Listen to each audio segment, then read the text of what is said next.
Oke, halo teman-teman, kembali lagi bersama saya Nelson di channel YouTube saya.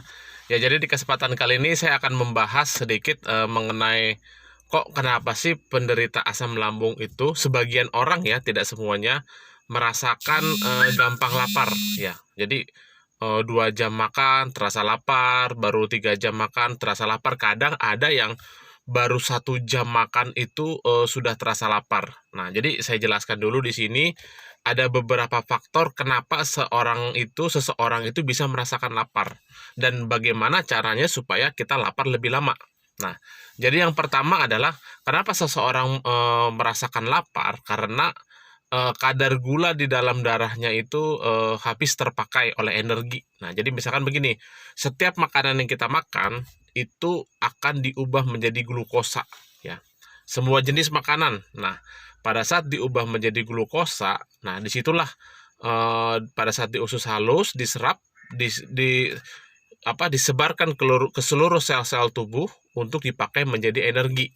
Nah, itu prinsip kenapa seseorang kalau habis makan kembali bertenaga. Nah, dan kenapa bisa terjadi lemas dan gampang lapar, berarti tentunya asupan makanannya itu kurang gula, ya, kurang gula.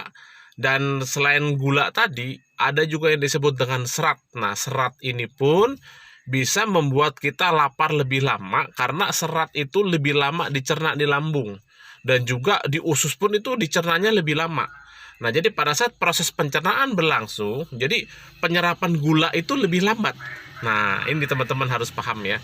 Jadi kenapa seseorang penderita asam lambung bisa gampang lapar? Yang pertama, tentunya makannya kurang serat. Nah, makanya saya selalu anjurkan jangan hari-hari makan bubur, makan nasi to aja pakai telur rebus, itu terus. Tentunya akan sangat merasakan gampang lapar. Kenapa? Karena nasi putih itu sama sekali tidak mengandung serat. Ya. Jadi maksudnya begini, kalau kita pelajari lebih lanjut, ada yang disebut dengan karbohidrat kompleks, ada yang disebut dengan karbohidrat sederhana. Nah, kalau kita hanya makan nasi putih dengan lauk pauk tanpa sayur, kita hanya mengkonsumsi karbohidrat sederhana. Kenapa disebut karbohidrat sederhana? Lebih cepat diserap oleh darah. Nah, jadi pada saat dicerna dengan cepat, lambung lebih cepat kosong, darah lebih cepat dialirkan ke sel-sel tubuh, langsung terpakai ya, tentunya akan gampang lapar dan tentunya tidak mengandung serat. Nah, jadi jenis-jenis makanan yang mengandung karbohidrat kompleks kebanyakan adalah dan hampir semua bisa dibilang makanan yang mengandung serat tinggi. Beras merah, kentang, ya, sayur-sayuran, ya, itu mengandung serat dan kompleks. Jadi maksudnya adalah dicerna lebih lama, otomatis kalau sesuatu makanan dicerna lebih lama, tentunya penyerapan gulanya itu lebih lama juga. Jadi gula itu akan disebarkan ke sel-sel tubuh dengan pelan-pelan, tidak sekaligus. Nah, makanya kenapa disebut ada seseorang itu bisa menderita kena penyakit diabetes karena yang dimakan itu kebanyakan gula sederhana atau karbohidrat sederhana.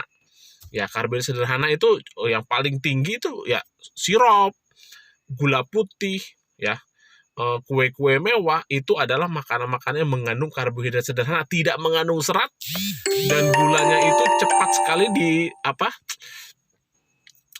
diserap oleh tubuh.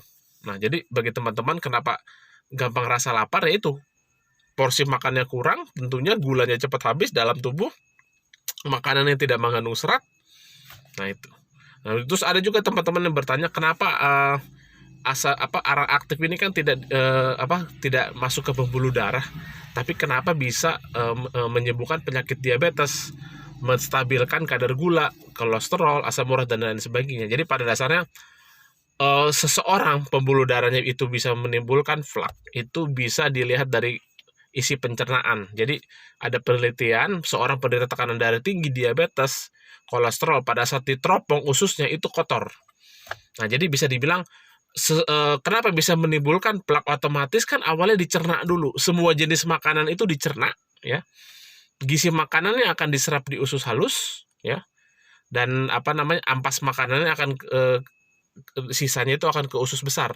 Nah, jadi arang aktif ini kan tidak masuk ke ke pembuluh darah, tapi dia akan membersihkan racun-racun dan juga kelebihan gula darah itu pada saat di usus halus sebelum diubah menjadi energi, disitulah seperti dinetralisir, disaring. Ya, jadi gula darah yang berlebihan itu disaring, kalau termasuk pun kolesterol pada saat di usus halus tadi, karena kan hanya numpang saluran cerna. Jadi sebelum gula darah itu atau lemak itu dialirkan ke sel-sel tubuh oleh anak aktif, sudah diserap di usus halus. Nah, itu aja simpelnya teman-teman, penjelasan yang sederhananya. Kenapa seorang penderita asam lambung itu gampang lapar ya?